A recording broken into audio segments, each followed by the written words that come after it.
Assalamualaikum warahmatullahi wabarakatuh. Perkenalkan, nama saya Sita Devi Nurilahi, NIM 3 digit terakhir 215. Di sini saya akan menjelaskan tentang training development.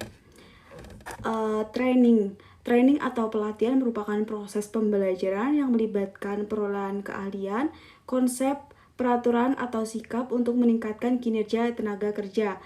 Sedangkan development artinya pengembangan, diartikan sebagai penyiapan individu untuk memikul tanggung jawab yang berbeda atau yang lebih tinggi dalam perusahaan, organisasi, lembaga, atau intensi pendidikan.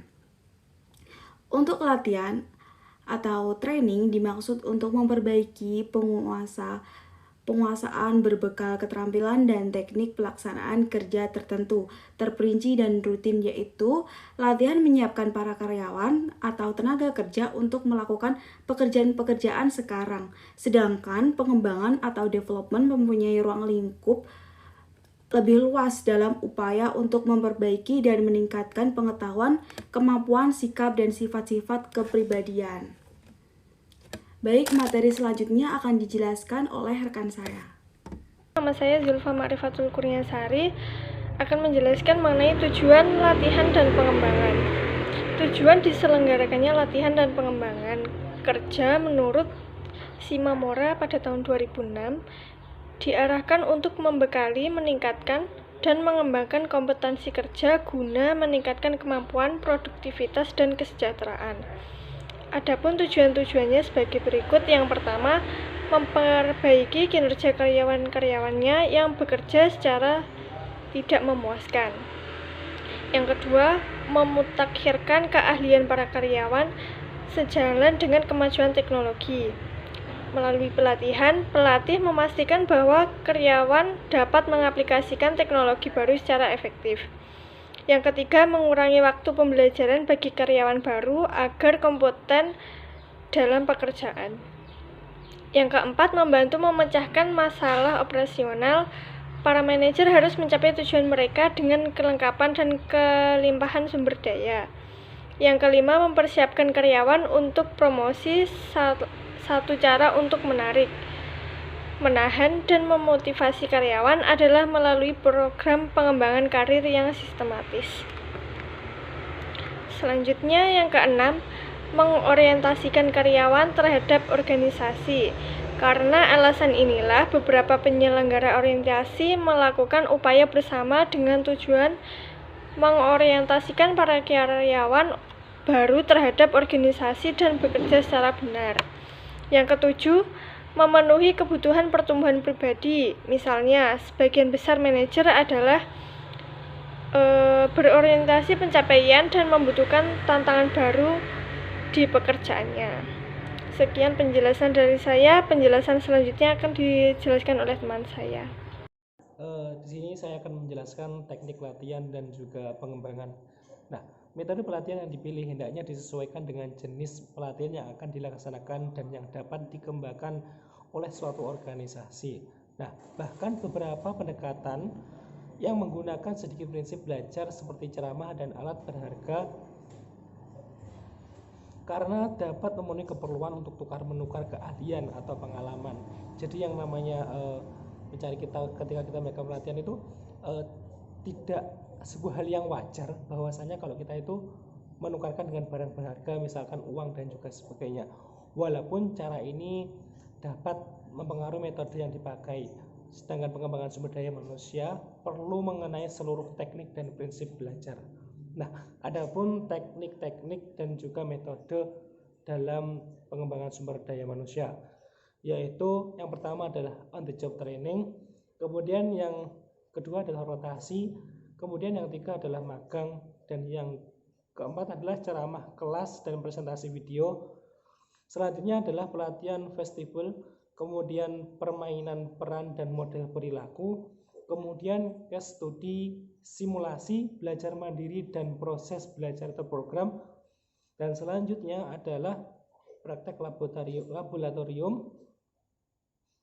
Dan selanjutnya pelatihan tindakan atau action learning, kemudian role playing, terus kemudian ada investigate technique, management games, dan behavior modeling. Nah, Dari beberapa teknik ini sudah ada penjelasannya di makalah. Mungkin nanti kalau ada teman-teman yang bisa ada yang dibingungkan bisa ditanyakan. Baik. Selanjutnya saya serahkan kepada teman saya. Baik, materi selanjutnya yaitu langkah-langkah pelatihan dan pengembangan SDM. Langkah pertama yaitu buat dan perjelas tujuan bisnis. Sebelum kita menetapkan peraturan pada karyawan ataupun merekrut atau memilih karyawan, tentu sebaiknya kita tahu persis terlebih dahulu apa tujuan dari bisnis yang dijalankan tersebut.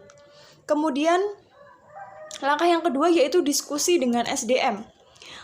Bisnis kita memang memiliki tujuan, tapi bukan berarti melakukan hal lain selain yang sudah ditentukan itu pasti salah.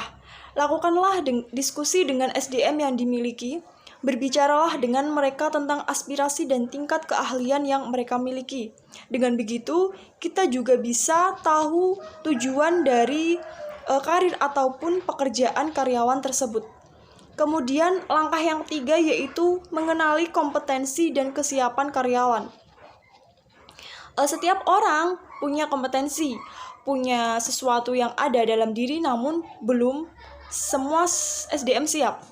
Dalam artian, tak semuanya ingin mumpuni dan mempunyai pengalaman yang cukup untuk berada di tempat dengan tanggung jawab lebih.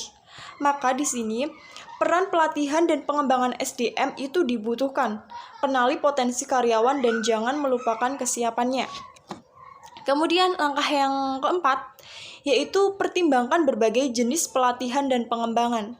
Jika ketiga hal sebelumnya telah dilakukan, kini saatnya kita mencari jalan agar karyawan yang lebih memiliki kompetensi dan lebih siap lagi. Pertimbangkan berbagai bentuk atau jenis pelatihan dan pengembangan SDM untuk menambah skill dan pengetahuan. Bisa kursus, kelas online, kelas formal, dan lain sebagainya. Beri kesempatan untuk karyawan untuk belajar dan bertumbuh. Kemudian langkah yang terakhir atau langkah yang kelima yaitu buat rencana sebelum, selama, dan setelah. Agar semua hal tersebut berjalan efektif, buatlah rencana ini. Hal apa yang harus dipersiapkan sebelum pelatihan dan pengembangan SDM tersebut? Pastikan karyawan memiliki pemahaman yang jelas tentang tujuan kegiatan ini. Buat selama proses tersebut berlangsung, ini dapat bermanfaat. Dan jika telah selesai, siapkan tempat atau peluang bagi SDM tersebut untuk mengaplikasikan apa yang telah didapat yang tentunya mampu meningkatkan kualitas kinerja serta memberi pengaruh pada perusahaan. Agar tujuan bisnis tercapai, kita harus menyiapkan pasukan terbaik untuk menggapainya. Untuk materi selanjutnya akan dilanjutkan oleh teman saya. Di sini saya akan menjelaskan tentang program pelatihan dan pengembangan. Baik, jadi karyawan merupakan salah satu aset terpenting bagi sebuah perusahaan.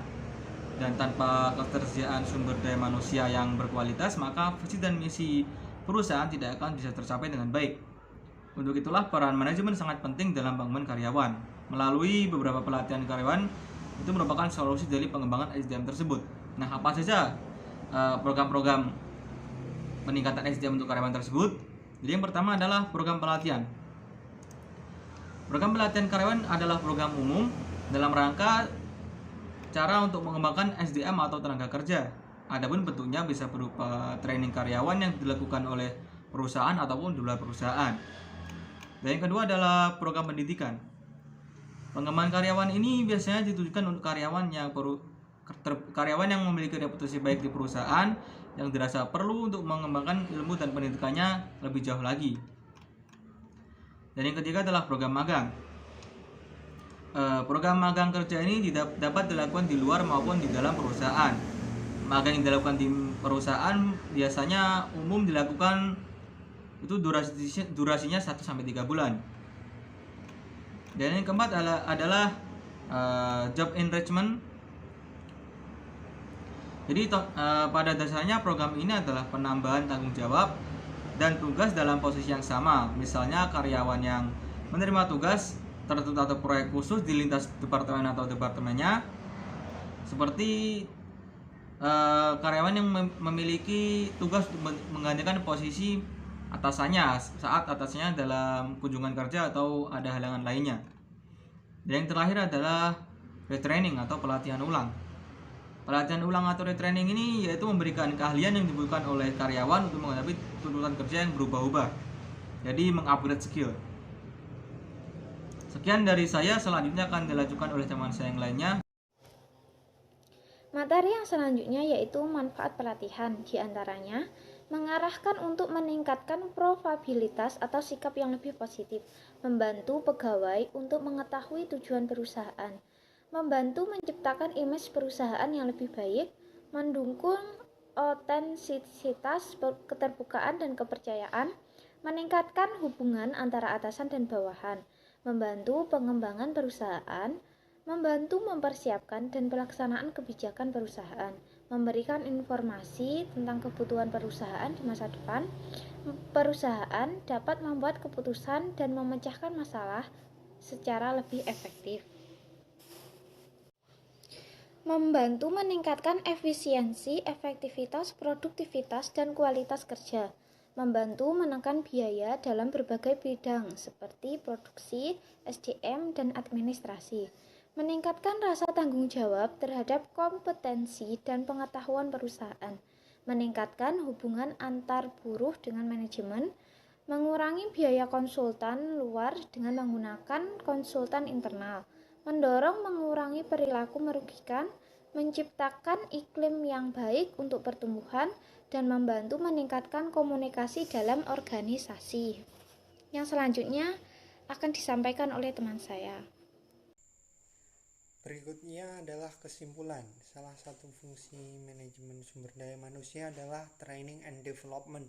Artinya bahwa untuk mendapatkan tenaga kerja pendidikan yang bersumber daya manusia yang baik dan tepat sangat perlu pelatihan dan pengembangan. Pelatihan atau training adalah proses pendidikan jangka pendek yang menggunakan prosedur sistematis dan terorganisir sehingga tenaga kerja non-manajerial mempelajari pengetahuan dan keterampilan teknis untuk tujuan tertentu. Kemudian pengembangan atau development diartikan sebagai penyiapan individu untuk memikul tanggung jawab yang berbeda atau yang lebih tinggi dalam perusahaan, organisasi, lembaga, atau instansi pendidikan. Tujuan diselenggarakan pelatihan dan pengembangan diarahkan untuk membekali, meningkatkan, dan mengembangkan kompetensi kerja guna meningkatkan kemampuan, produktivitas, dan kesejahteraan. Demikian presentasi dari kelompok kami, kurang lebihnya kami mohon maaf. Wassalamualaikum warahmatullahi wabarakatuh.